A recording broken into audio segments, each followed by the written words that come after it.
একটি মাত্র ঘর, আর সেই ঘরেই একটি মানুষ শুয়ে আছে। পরিষ্কার জামা পরা, পরিপাটি চুল। পরিবারের লোকেরা তাকে খাবার দিচ্ছে, তাকে সাজিয়ে গুছিয়ে দিচ্ছে। এত কিছু করার পরও আপনি কি জানেন লোকটি মৃত? হ্যাঁ, আপনি ঠিকই শুনেছেন, লোকটি মৃত। আজকের ভিডিওতে আমরা জানব ইন্দোনেশিয়ার সেই জাতির কথা যারা মৃত মানুষকে কবর না দিয়ে বছরের পর বছর সাজিয়ে রাখে। ইন্দোনেশিয়ার দক্ষিণ সুলেসি প্রদেশের পাহাড়ি এলাকায় চারপাশে সবুজ পাহাড়, কুয়াশায় ঘেরা আচ্ছন্ন ধানক্ষেত আর কাঠের তৈরি অদ্ভুত নৌকা আকৃতির ঘর, যাকে বলা হয় টংকোনান।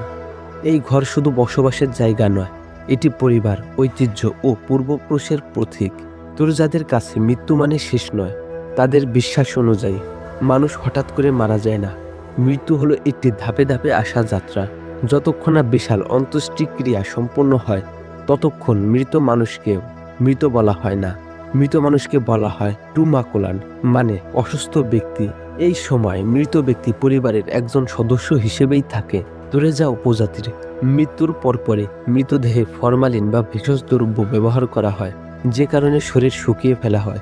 দুর্গন্ধ ঠেকানো হয় এই দ্রব্যের মাধ্যমে। এরপর পরিষ্কার জামাকাপড় পরানো হয়, বিছানায় শুইয়ে রাখা হয়, রাতে লাইট জ্বালিয়ে রাখা হয়। তাদের বিশ্বাস, অন্ধকারে আত্মা কষ্ট পায়। এটাই সবচেয়ে অবাক করা বিষয়। পরিবারের লোকেরা প্রতিদিন তাকে খাবার বলে, খাবার দেয়, চা, কফি, সিগারেট। সকালে শুভেচ্ছা জানায়, রাতে ঘুমাতে যাও বলে। এটা তাদের কাছে এটি নাটক নয়, এটি হলো ভালোবাসা, পরিবারের প্রতি তাদের সম্মান। এখন আসে সবচেয়ে রহস্যময় অধ্যায়, মানেন সেরেমনি। এই উৎসব হয় কয়েক বছর পর পর।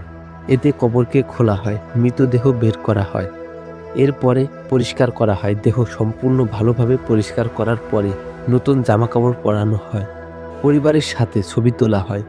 তুরেজাদের কাছে এটি ভয় নয়, এটি পূর্ণ মিলন। তুরেজারা মৃত ব্যক্তিকে সাধারণ মাটিতে কবর দেয় না, তারা পাহাড় কেটে কবর বানায়, যা খুব কষ্টসাধ্য কাজ। এটি করতে অনেক সময় লাগে। এরা কফিন ঝুলিয়ে রাখে পাহাড়ের গায়ে, যা খুব ঝুঁকিপূর্ণ কাজ। তারা মৃত ব্যক্তির কাঠের পুতুল বানায়, এই পুতুলকে বলা হয় টাউটাউ। এগুলো পাহাড় থেকে জীবিতদের দিকে তাকিয়ে থাকে। আমাদের চোখে এটি ভয়ঙ্কর কাজ, কিন্তু তুরেজাদের কাছে মৃত্যু মানে বিচ্ছেদ নয়, একটি সম্পর্কের আরেক ধাপ। তারা শেখায় মৃত্যুকে ভয় না পেয়ে মৃত্যুকে সম্মান করতে। আপনি কি মনে করেন, এই সংস্কৃতি ভয়ঙ্কর নাকি আবেগপ্রবণ ও মানসিক? কমেন্টে আপনার মতামত জানাতে ভুলবেন না। ভিডিওটি ভালো লাগলে অবশ্যই একটি লাইক করবেন।